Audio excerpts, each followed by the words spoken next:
सब है मगहिया भाई बहन के, भूलेटन काका के राम राम। आथिन मगहिया खबर में सुनथी देश दुनिया के खबर। आज निहाय खाए के साथे शुरू हो गए छठ महाव्रत। मध्य प्रदेश के 230 सीट और छत्तीसगढ़ के 70 सीट पर आज डालल जाए वोट। नियोजित शिक्षक सभे भी बनतन राज्यकर्मी।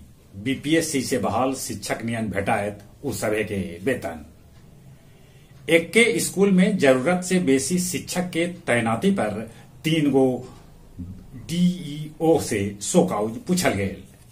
ई बछर छठ लेल 25.51 करोड़ रुपया जारी कैल गए। बिहार के मुख्यमंत्री नीतीश कुमार कहलका कि बिहार के विशेष राज्य के दर्जा जल्दी देवे केंद्र, न तो छेड़ल जाए अभियान। बिहार के यात्रा पर फिर से निकलतन बिहार के मुख्यमंत्री नीतीश कुमार। सुरंग में फसल श्रमिक सभे के निकले में अभी आओ 3 दिन लगत। उत्तरी गाजा नियन दक्षिणी गाजा में भी इजराइल गिरौलक पर्चा और जगह खाली करे के जारी कैलक फरमान।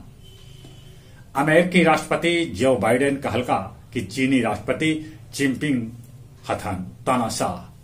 जर्मनी में हिजबुल्लाह के 54 ठिकाना पर कैल गेल छापेमारी। गया नगर निगम मनौलक अपन 40वां स्थापना दिवस। गया सूरज कुंड में 200 से बेसी आदमी छठ लेल न प्रवेश करतन। गया स्टेशन पर सुगिया देवी के करावल गेल सुरक्षित परसव। 12 चट्टी के खपिया गांव से धरायल 2 लाख के डोडा।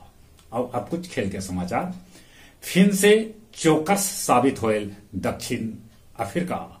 ऑस्ट्रेलिया दक्षिण अफ्रीका के हरा के फाइनल में जगह बना लेला।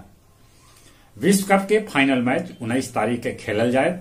ये मैच नरेंद्र मोदी स्टेडियम अहमदाबाद में होए। मुकाबला भारत और ऑस्ट्रेलिया के बीच खेलल जाए। जापान मास्टर्स में भारत के चुनौती अब खत्म हो गए, कैसे कि प्रणय दूसरका दौर में हार गए। चलित एक बार फिर से अपने सभे के भूलेटन काका के राम राम।